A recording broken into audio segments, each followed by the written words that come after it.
G'day, how's it going? It's Jackson, welcome back to Endeavours. It's Tuesday the 3rd of February. As always, if you just like to jump straight ahead to one endeavour, or if you just want to skip some of the stuff here that you already know, you can check the time codes below for each endeavour. So this set here is pretty good. I would only go these three options here though, crafting, laundering and workshop furnishings. I will still cover these because they're not too bad, but they're still, in my opinion, much more work than you need to do as compared to these ones here. That's my personal opinion. But yeah, still go through them. So I'll start with laundering. Anytime laundering comes up, I always go to this location here, found in Craglawn. So this is the Gem and Flask, this building here. Because it's right next to a waste run, so you can just run straight over here. It takes you like 10 seconds to get to where you need to go. If you've never been to Craglawn before, please excuse all the shit on the screen. Let me just get rid of that. But you'll want to use the home tour system. You can find this in the group tab here, down the bottom. I've got a video on how this works. It's basically just like having a bunch of waste runs. You just travel to other people's houses, and you can use it to get around without needing to pay any gold for anything or rely on other people to bring you around. Just take Eleanor Private Arena here and just go out and just travel over to Belcar. It's pretty easy. So just entering this building, just go upstairs to the second floor. You'll see this bench here. It's got a bunch of shit on it. So you can just take all this. And each of these items can be laundered for a single gold. So yeah, it's pretty useful. And afterwards you can just sell it back to someone to make that gold up if you really care about that sort of thing. So you got some grains baskets, some millet sacks as well. So if there's not enough things here to take, you can just take some more stuff over here. And there's no one up here to stop you. That's why I usually come up here. Because yeah, usually you get a bounty if you try and steal stuff in front of people. And this just stops you having to need to worry about the thought behind stealing stuff without getting spotted. And then, even better, the Outlaws Refuge is just around the corner here when you get out of the building. So it's got everything you need right here. So to launder stuff, you have to take it to a fence.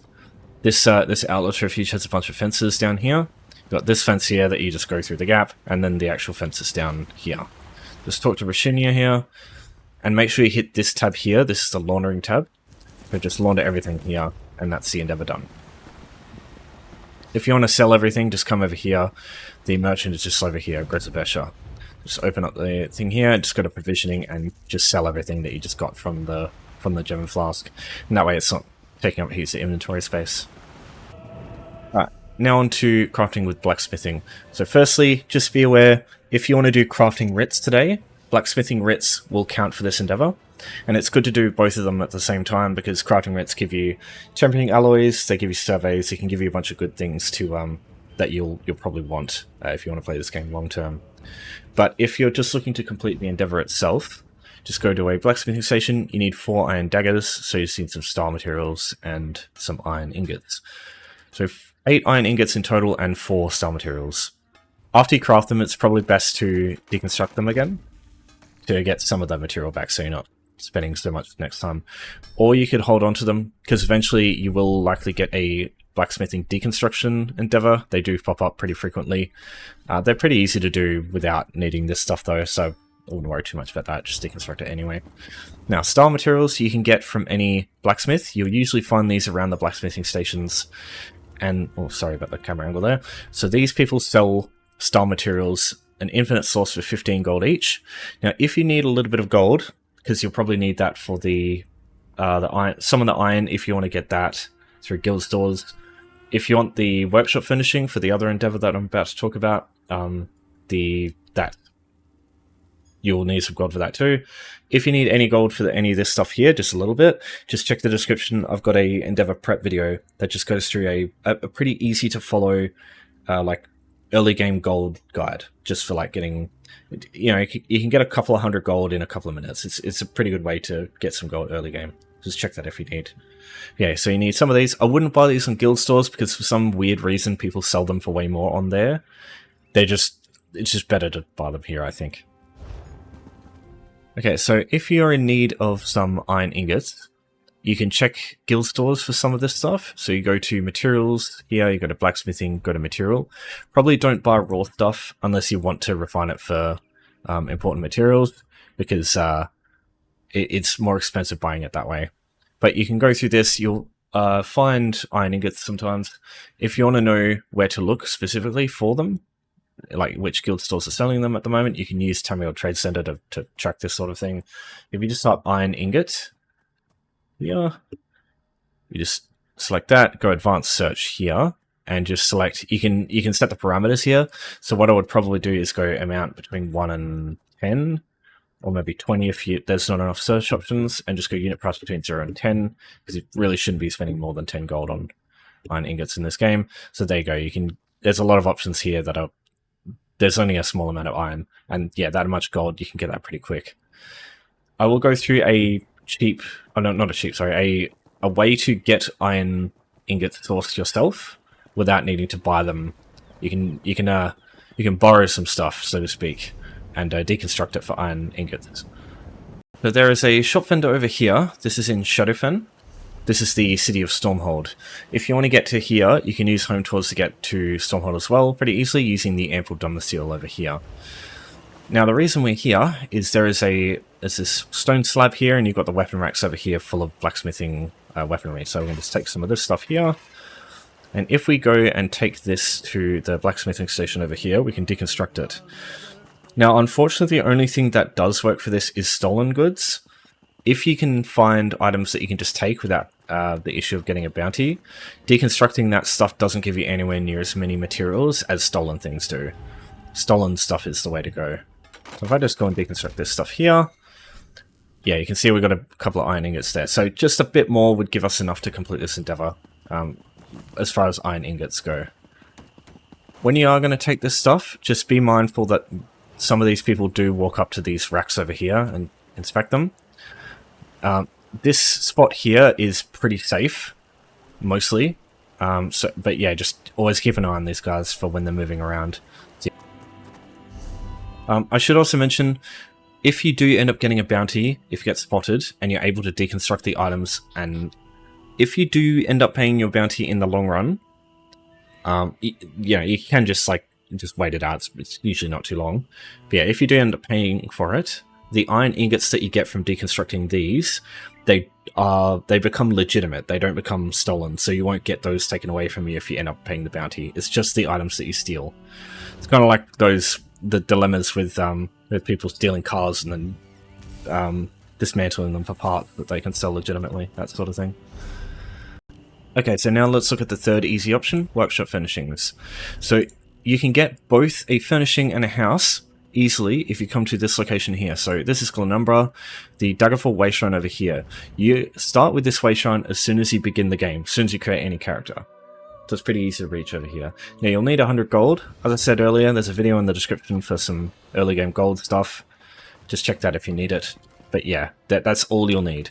Now, you might not need that at all, because you can come over here to Falan de Marie. This woman here gives you a house for free. So you can complete this quest literally just by talking to her. So just keep pressing the talk button. You'll see some gold here. You'll see this. And then over here, you'll see a house that pops up. If you haven't got these houses yet, they'll show up here. If you do, obviously, they don't show up. So if you go to the map tab here, you'll find the houses under this section here. So this house, and this house, these are the ones that you can get. They're all the same. They're just like a tiny room, essentially. Yeah, if you do them on different alliances, you get them. I would advise doing this at some point because they are all quite handy. You can click on them and then travel to them anywhere outside of PvP areas. And you can essentially use them as free wayshrines to get around. It's really helpful. So if you need a workshop finishing, you can talk to Rozika just over the other side of the room. Rozika here sells you a couple of workshop finishings. They are located here. So you've got the rough firewood fireplace, the firewood stack, and then the rough steel round. These three here are considered to be workshop finishings. As long as you've got something that, if you check the description, the top left, furnishing, as long as the second word is workshop, that's fine. Stuff there works. But yeah, you can just buy one of these and just put them in your house and just leave them there.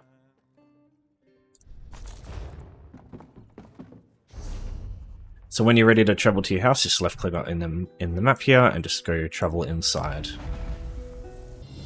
So once you get here, just go to housing editor at the bottom there, just go browse at the bottom. And in this section here, you'll see the workshop part here and the furnishing you just received. Just place it on the ground, press the undo key, which is Z on keyboard by default, and redo Y key default. And that way it'll just place it, and then you can pick it up and put it down again. If you just left-click spam like this, it doesn't do it. It's a bit weird how the endeavor works, but yeah. So instead, just place it down, undo, redo. If you've ended up doing this and you get this endeavor in the future, what you can do is, now that the furnishing's on the ground, just pick it up and put it away, and then undo, redo, undo. Same thing as before, and that will also work. So naturally what I do is, once I've got my workshop furnishing, or any of these other furnishings that I've got around here, I've got a workshop furnishing there, whoops. But yeah, you can just have it in here ready to go, and then whenever the endeavor comes up in the future, just come in here and do that, and that works just as well. Okay, world bosses. It's this icon here that you're looking for on the map. These are world bosses here.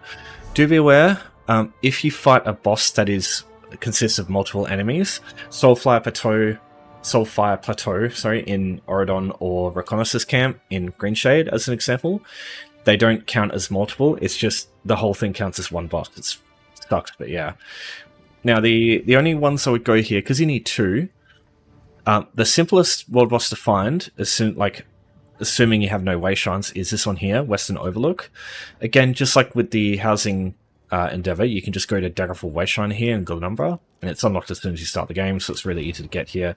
You just hop down this wall, and the boss is pretty much right here, ready to go. It's already been killed, but yeah, you could just wait here for a couple of minutes. It'll probably pop up, and you could just see that one.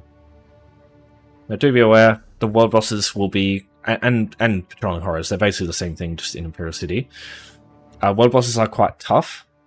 You can handle them on your own, but they take a while, and you need a lot of healing to survive against them, especially something like Limscather. Now, Limscather, I will just wait for him to pop up, and I'll just run through how to deal with this guy, because he isn't the easiest world boss to deal with. He's no, the DLC bosses are much worse world bosses, but in terms of base game world bosses, it's probably up there alongside things like probably not as bad as like the Gargoyle and Rivenspire or anything like that, but he's I'd rate him a 7 or an 8 as far as base game world bosses go. Lagging a bit apparently. Okay, so here he is. Start the fight.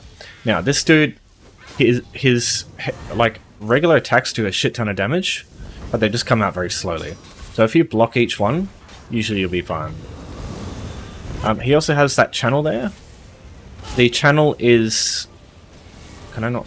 Ah, there we go. He's targeting. The channel that he does, if you don't interrupt it, he just sits there doing nothing for a while. So if you want a resource break, you can just use that.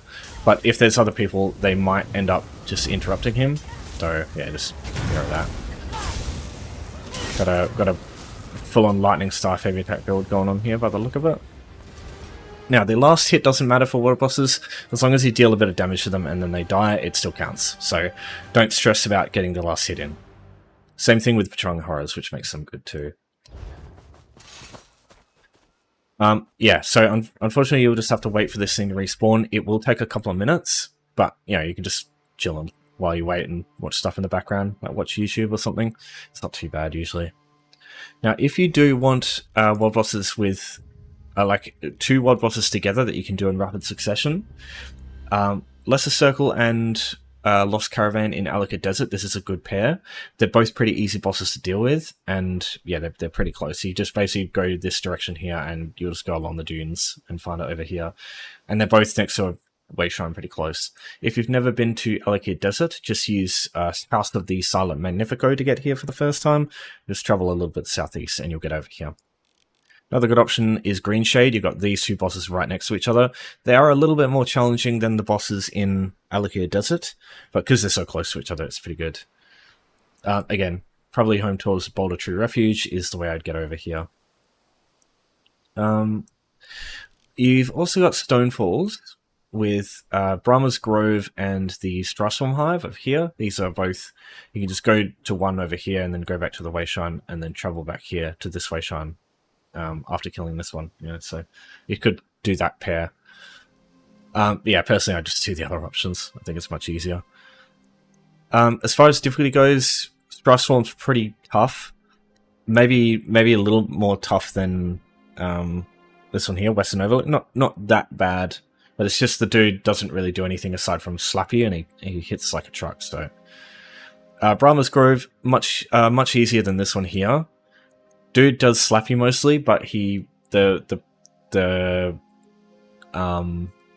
what are they called? I can't believe I already forgot. Netch. The Netch boss here just like, he'll do a thing similar to the Limb Scather where he just like channels and does nothing for a while. So you can use that to recoup your resources. Great Shade, these two are tough. This one here has 3 enemies and they all do different annoying shit. This one here is basically Limb Scather, same thing. It's a Lurcher. I'm pretty sure he does the channel still. Yeah, quite similar. The ones in Alika Desert, this one here, as long as you like stay out of melee range and don't interrupt anything, this boss is really easy. This one here is pretty easy too. It just does a melee attack every now and then, and that's kind of it. Yeah, obviously they're much tougher than like overland enemies, but it shouldn't be too bad. Okay, the last option is going to be patrolling horrors. These are located in the districts of Imperial City, so I'll show you how to get to these. So these areas here. Each district has 2, but I think there's only 1 active at a time, based on what I've seen. So I don't know. I don't know how accurate that is. I don't really go through this area much, and for good reason. These are basically like world bosses here, except they constantly move around the zone. It's a PvP zone, so enemy players from other factions come over here, they will attack you usually, and yeah, they're very dangerous. And in Cyrodiil, Imperial City, these kinds of places, your healing is reduced by half. You get a debuff that I'll show you in a second that comes up here. So yeah, this is quite tough, but just keep in mind that you don't have to kill the boss as long as you participated in a fight and like a bunch of other people help you kill them. Even if another player ends up killing them, even if you're dead, as long as you deal some damage to the patrolling horror, it works.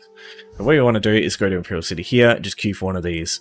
What I would do is try and look for, firstly, a campaign where your faction is like, there's a higher population, and try and avoid ones where the other factions are higher population.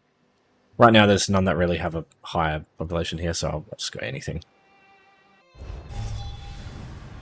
Alright, so once you enter the Imperial City, you'll start in a safe section here. Every faction has one of these, they'll just be in different places.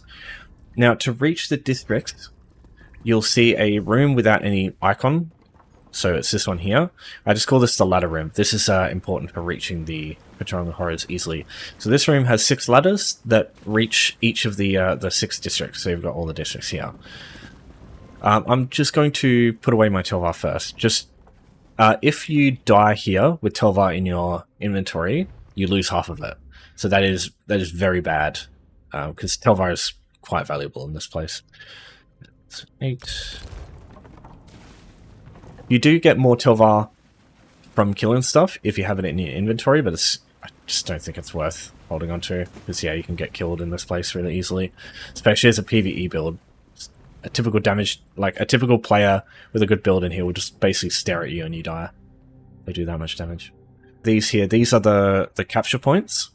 So you can see that Ebonheart Pact owns all of these. So right now, it's probably not a good idea for me to try and go down there, because I'm probably going to get killed by an Ebonheart player somewhere. So yeah, these are a good indicator of like who is kind of controlling these places. If they belong to your faction, then you got a pretty good chance. But even then, this is the literal PvP Wild West. Just expect to get fucking rolled over by some PvP hardcore dude.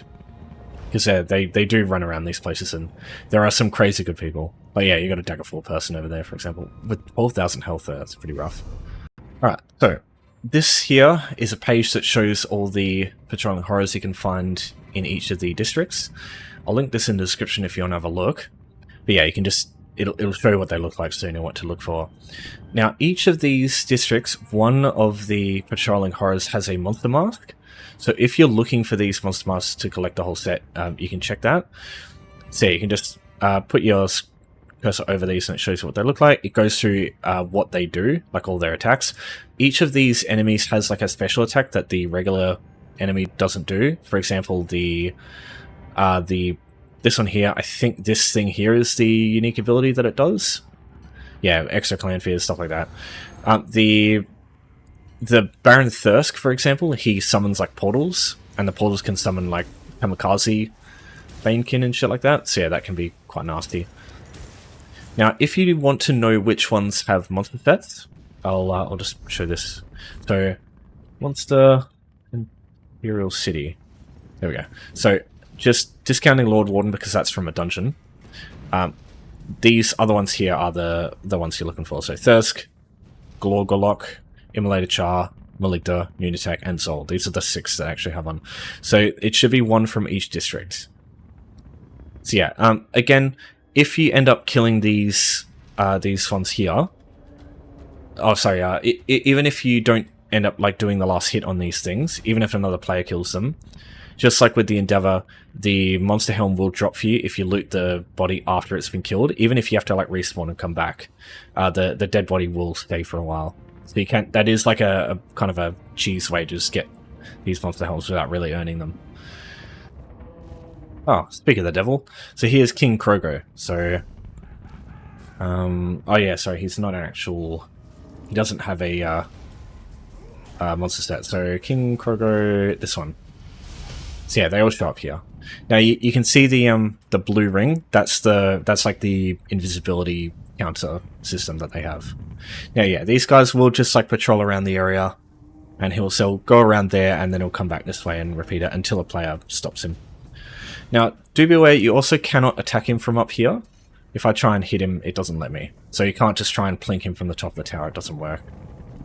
Which is fair enough, I mean, that'd be kind of bullshit. Okay, so I think that's enough information for you.